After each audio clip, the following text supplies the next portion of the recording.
네, 안녕하세요. 여러분의 계좌를 지키는 여의도 수호신입니다. 오늘 잔인한 5월 오나 이런 기사가 나왔어요. 그래서 현대차, 기아 반도체 대란에 휴업 공포라는 이야기가 나왔습니다. 지금 최근에 반도체가 전반적으로 좀 공급이 많이 부족한데요. 특히나 비메모리 쪽의 반도체가 좀 공급이 부족한데 차량용 반도체가 좀 대란인 것 같아요. 그래서 조금 어떤 일인지 알아보려고 합니다. 그래서 현대자동차랑 기아의 휴업 공포가 커지고 있다. 그래서 반도체 대란이 이어지면서 5월부터는 좀 잔인한 달이 되지 않을까라는 이야기가 나오고 있어요. 실제로 지금 울산 1공장이랑 아산 공장은 생산을 멈췄습니다. 그리고 이 이후에 다른 공장에서도 추가로 생산을 멈추는 공장이 나올 수가 있어요. 그래서 현대차랑 기아에서는 반도체 구하기에 총력을 쏟고 있는데 사실 이거 물량을 구하는 게 거의 힘든 상황이에요. 지금 14일까지 울산 1공장은 일단 휴업은 하고, 그러면 지금 코나랑 아이오닉 이쪽의 수급이 좀 차질을 빚게 돼요. 그 다음에 아산 공장도 지금 공장을 휴업을 하고 있으니까 당연히 수급이 차질이 생기겠죠. 그러면 이게 끝이냐? 아니에요. 기아는 미국 조지아주 공장도 일단 이틀 동안 또 닫기로 했답니다. 그러니까 지금 현대차랑 기아 전반적으로 차량용 반도체가 많이 없는 상황이에요. 그래서 이따 말씀을 드릴 건데, 얘네는 그나마 좀 나은데 다른 완성차 업체들은 지금 난리도 그런 난리가 아닙니다. 자, 문제는 지금 반도체 수급 문제가 해소될 기미가 보이지 않고 있어요. 그래서 업계 관계자가 뭐라고 이야기를 하냐면, 지금보다 앞으로가 더 문제다. 그래서 추가로 가동을 중단하는 공장이 나올 거다. 비단 지금 현대기아차 문제뿐만 아니라 다른 완성차 업체도 굉장히 상황이 심각한 그런 모습입니다. 그러면 이 상황이 언제까지 가냐? 올해 안에 해소 안 될 것 같고 내년 말에도 100%는 안 될걸? 그러니까 이게 지금 어제 오늘 일이 아니고 내일 모레 뭐 해결될 그런 문제가 아닐 거야 얘들아, 이렇게 이야기를 하고 있는 거예요. 그럼 반도체 대란에 현대차 생산 멈추는데 이거 말 그대로 좀 대책이 없습니다. 아마 장기화가 될 거예요. 장기화가 될 건데 현대차랑 기아 쪽에 대책 없어서 완성차 업체도 문제가 될 거고 차량 부품 업체도 전반적으로 문제가 되지 않을까라는 생각을 하고 있습니다. 근데 왜 이게 대책이 없는지 좀 볼게요. 자, 현대차는 아직 구체적인 일정을 못 정했어요. 왜냐면 진짜 말 그대로 대책이 없거든. 그래서 일단 공장 휴업을 하나하나씩 하고 있는 상황입니다. 그래서 아까 말했던 울산 1공장, 아산 공장 이외에도 울산 3공장까지도 아마 특근을 안 할 거다. 그러니까 뭐 휴업까지는 아니어도 특근을 안 할 거다. 근데 이게 사태가 장기화되면 이 공장도 휴업을 조금씩 시작을 할 수도 있겠죠. 그럴 수 있는 가능성이 충분히 있습니다. 그래서 반도체 대란이 얘네도 그렇고 자동차 부품업체는 얘네는 그나마 현금 유보도 있고 뭐 휴업을 해도 좀 버틸 힘이 있어요. 대기업이니까. 그런데 부품업체들은 지금 하루 벌어 하루 먹고 사는데 얘네들은 진짜 큰일입니다. 부품업계 48.1%가 차량용 반도체 수급 차질로 감산을 하고 있다고 합니다. 실제로 정만기 자동차 산업연합회 회장께서 53개 자동차 부품업체를 어떤 포럼에 가서 조사를 했어요. 그랬더니 설문 결과가 응답업체의 49.1%가 완성차 업체의 생산 차질로 운영자금 애로가 심화되고 있다. 그러니까 완성차 업체가, 현대기아차가 반도체가 없으니까 차를 다 완성을 못 시키는 거예요. 그러면 다른 부품들이 필요가 있겠냐는 거죠. 필요가 없죠. 완성차 업체에서 생산이 다 안 되니까 우리한테 새로 뭐 발주도 안 들어오고 돈도 안 들어와. 그래서 운영자금 애로가 좀 심각하다. 이거 정부랑 금융권에서 선제적으로 대응 좀 해줘라. 우리 진짜 죽겠다. 이렇게 말하고 있는 겁니다.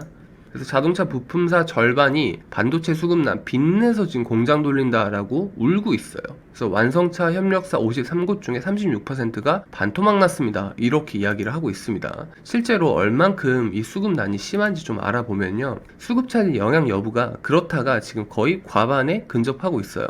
부품 생산 감소도 50% 내의 감소가 36, 그 다음에 20% 내 감소가 64%를 차지를 하고 있습니다. 거의 지금 과반 정도가 힘들어하고 있죠. 그리고 자금 조달은 어때? 라고 했더니 야, 이거 조금만 더 지속되면 필요해. 그 다음에 1개월 내에 필요해. 야, 상반기 내에는 필요할 것 같아. 이런 애들이 거의 70%예요. 그 다음에 수급 차질 문제 지속 예상 시점이 야, 올해 4분기, 올해 3분기 이게 좀 지배적입니다. 의견들이. 심지어 내년 상반기, 내년 하반기도 많아요. 금년 2분기 안에 끝날 거라는 그런 예측을 하는 완성차 업체는 거의 없습니다. 그러니까 장기화되는 문제가 맞죠, 지금. 그러면 이게 왜 지금 대책이 없냐?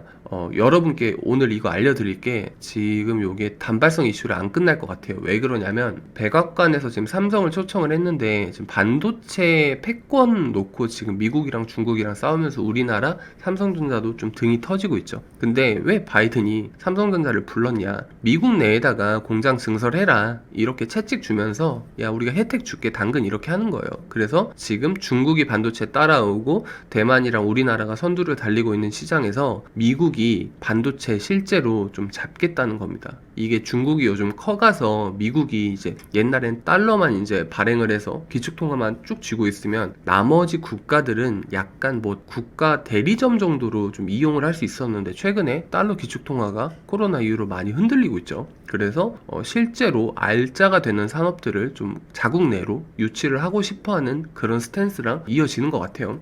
그래서 지금 미국도 반도체를 많이 욕심을 내죠. 그러면 삼성전자가 지금 수장이 빵에가 있잖아요. 그리고 삼성전자 외국인 보유 비중 보시면 50% 넘습니다. 그런데 삼성전자도 고민이 많이 되는 거죠. 미국 말을 안 들을 수도 없고 대한민국 기업이긴 한데 이러이러한 상황들이 굉장히 복잡하게 얽힌 거예요. 그러면 백악관이 반도체 회의를 소집을 한 게 셈법이 있단 말이에요. 그러면 안 그래도 지금 삼성전자에서 반도체 부분을 미국에서 노리고 있는데 지금 현대기아차랑 상관이 있는 차량용 반도체가 대책이 없다는 걸 이어서 말씀을 드릴게요. 요겁니다. 우리나라는 메모리 반도체가 정말 강해요. 세계 최강입니다. 30%가 넘죠. 삼성전자만. 그런데 세계 반도체 중에 가장 주류를 이루는 건 메모리 반도체가 아니에요. 비메모리 반도체입니다. 보통 시스템 반도체라고 부르는데 요게 거의 대부분이에요. 시장 비중 70%가 시스템 비메모리 반도체입니다. 그럼 삼성전자는 여기에서 1등이 아니에요. 타이완, 대만이 1등입니다. 그런데 그 중에서도 차량용 반도체의 경우 우리나라는 점유율이 없어요. 이거 보이세요? 2.3%란 말이야. 나머지 미국, 일본, 독일이 다 쥐고 있어요. 생각을 해보세요. 안 그래도 2.3%로 학구도 이런 학구가 없어. 차량용 반도체를 못 만드는 나라야. 그런데 그나마 있는 메모리, 비메모리 반도체도 전부 다 미국이 이렇게 슬금슬금 넘보고 있어요. 그럼 삼성전자는 또 눈치를 봐야 돼. 그렇다고 우리가 만들고 싶다고 만들 수도 없어. 지금 제가 현대기아차 뿐만이 문제가 아니라 전반적인 완성차 업체 뭐 벤츠, BMW 다 문제라고 말씀을 드렸죠. 도요타부터 시작해서. 그러면 현대기아차 쪽으로 팔이 안으로 굽을까요? 아니면 미국, 일본, 독일 얘네들이 차량용 반도체 다 쥐고 있는데 당연히 포드로 쏠리겠지. 당연히 도요타로 쏠리겠지. 당연히 BMW로 쏠리겠지. 현대기아차가 수급을 받아올 수 있는 길이 없다는 겁니다. 그래서 대책이 없다는 거예요. 그럼 삼성전자가 차 반도체 가격이 치솟는데 안 만드나 못 만드나 이러고 있죠. 삼성전자도 지금 뚜렷하게 차량용 반도체에서 해답을 못 내놓고 있는 겁니다. 그러니까 지금 이게 문제가 장기화되고 심각해지는 게 맞아요. 실제로 다시 한번 표로 보셔도 반도체 시장 주요 업체별 점유율은 우리나라가 없어요. 지금 뭐 대한민국에 대자도 없죠. 지금 뭐 일본, 독일, 네덜란드, 미국, 독일, 스위스, 미국이고 없습니다. 아예. 우리나라는 차량용 반도체를 만들 수 없는 나라예요. 그러면 이게 지금 어제 오늘 일이 아니었어요. 굉장히 오래 전부터 반도체 공급 부족 일이 있었는데 이때는 이렇게 말했단 말이야. 현대차랑 기아랑 BMW는 반도체 재고 보유가 있다. 그래서 반사 이익을 기대를 한다라고 이야기를 했고 나머지는 다 죽겠다, 휴직이다, 뭐 공장 생산량 조절한다, 뭐 차질이다, 뭐 이런 이야기들을 했었단 말이야.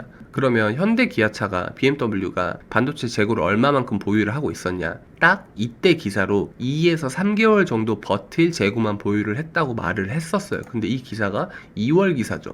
그러면 지금 내 재고가 다 떨어진 거예요. 그러니까 공장이 휴업이 들어가는 겁니다. 그래서 이제부터 현대기아차는 문제가 시작이 된 거예요. 그럼 다시 정리를 하면 이 많은 회사들 다 보이시죠? 차량용 반도체 자국으로 쏠릴 겁니다. 현대기아차 납품 제일 꼴등으로 받을 공산이 커요. 그럼 현대기아차가 가장 취약하겠죠. 자, 애플카 협업설 무산이 한 번 있었어요. 현대기아차가. 그래서 호재가 소멸이 됐죠. 주요 모멘텀이 소멸이 됐는데 그래도 현대차는 좀 빠지고 기아차는 올랐어. 왜 그랬냐면 그 중에서도 현대차보다 기아차가 좀 더 나았거든요. 그래서 애플카라는 주요 모멘텀이 사라진 뒤에도 장사를 잘 하더라 이거예요. 특히나 기아차 같은 경우에는 전기차 관련 모멘텀으로 사명까지 바꿨어요. 기아로. 그래서 아예 중장기 계획으로 전기차 전문 업체로 발돋움을 하겠다라고 해서 기대감을 키우고 있었는데 아니 지금 장사를 못 하잖아요. 반도체를 어디서 구해올 거야. 그래서 그 문제가 가장 큰 겁니다. 여기에서도 이야기를 하죠. 차량용 반도체 수급 문제가 추가 변수로 작용할 우려가 있다. 아마 뭐 올해 안에 뭐 끝나거나 뭐 이런 경우보다 장기화될 가능성도 크고 재고도 바닥이 낮고 그리고 애플카라는 모멘텀도 없어져서 아무래도 조금 안 좋은 소식들이 들려오고 있는 건 불가피한 것 같아요.